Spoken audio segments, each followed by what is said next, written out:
अवधूत चिंतन श्री गुरुदेव दत्त श्री स्वामी समर्थ। आज बघा अमावस्या आहे आणि आपल्या पितरांसाठी तर प्रत्येक अमावस्याला पितरांच्या नावाचा एक दिवा लावायलाच पाहिजे। हे पित्र म्हणजे आपले पूर्वज आहेत। आपल्या देवांची एखादी वेळेस पूजा नाही केली तरी चालेल, पण आपल्या पितरांची पूजा आवर्जून झाली पाहिजे आणि पितरांची सद्गती प्राप्त व्हावी, पितरांचं कृपा आशीर्वाद प्राप्त व्हावं म्हणून प्रत्येक अमावस्याला आपल्याला एक दिवा लावायचा आहे। आणि पित्र असंतुष्ट असले तर आपले कोणतेही कार्य पूर्ण होत नाही। लग्नामध्ये अडथळे येतात, आपलं बिझनेसमध्ये खूप नुकसान होतं, घरामध्ये विवाह लवकर जमत नाही, मुलांच्या प्रगती होत नाही, त्यांच्या करिअरमध्ये नोकरीमध्ये खूप अडथळे येतात। अशा वेळी समजून घ्या की आपले पित्र असंतुष्ट आहेत।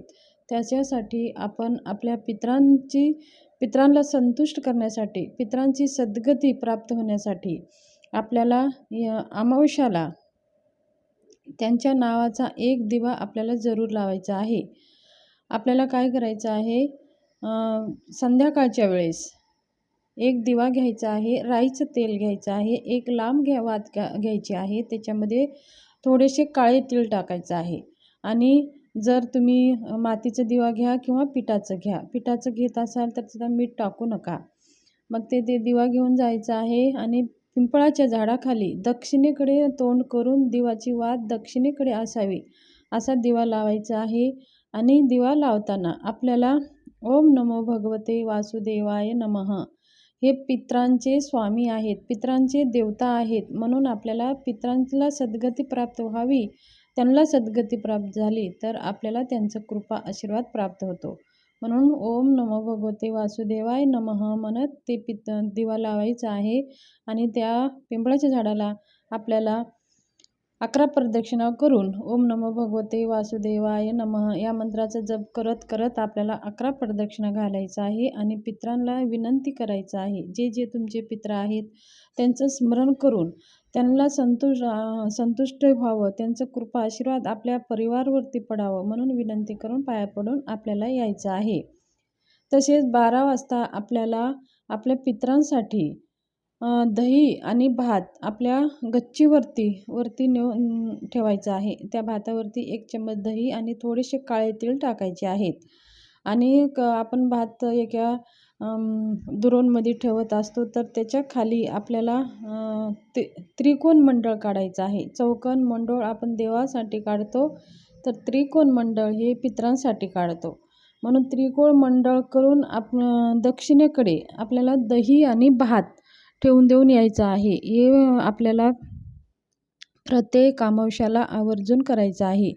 असे म्हणतात की अमावस्याला आणि पितृपक्षामध्ये भगवान विष्णू आपल्या पितरांना त्यांच्या कुळामध्ये जावा आणि तुमचे जे काय करतात तुमच्यासाठी ते पहा म्हणून धरतीवरती ते सूक्ष्म रूपामध्ये येत असतात।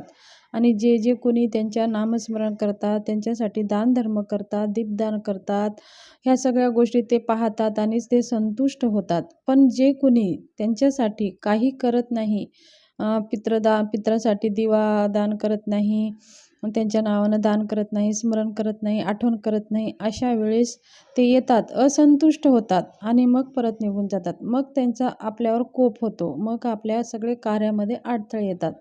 म्हणून ह्या सगळ्या ज्या तिथी आहे त्यांची त्या तिथीवर पितरांच्या ज्या तिथी असतात यथाशक्ती आपल्या ह्याच्याने जेवढे होईल तेवढे त्यांच्या नावाने दीपदान, त्यांच्या नावाने नामस्मरण करायचं आहे, दान द्यायचं आहे, त्यांच्या नावाने दही भाताचं नैवेद्य आपल्याला वरती ठेवायचं आहे।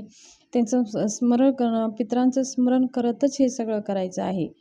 देव एकदा कोपलं तरी चालेल, पण देवापेक्षा जास्त स्थान म्हणजे पितरांचं आहे। आपण कोणतेही कार्य करताना आपल्या पितरांना आधी पुंजून त्यांचं मान सन्मान करूनच आपण पुढचं कार्य करत असतो। म्हणून पितरांचं एवढं महत्त्व आहे।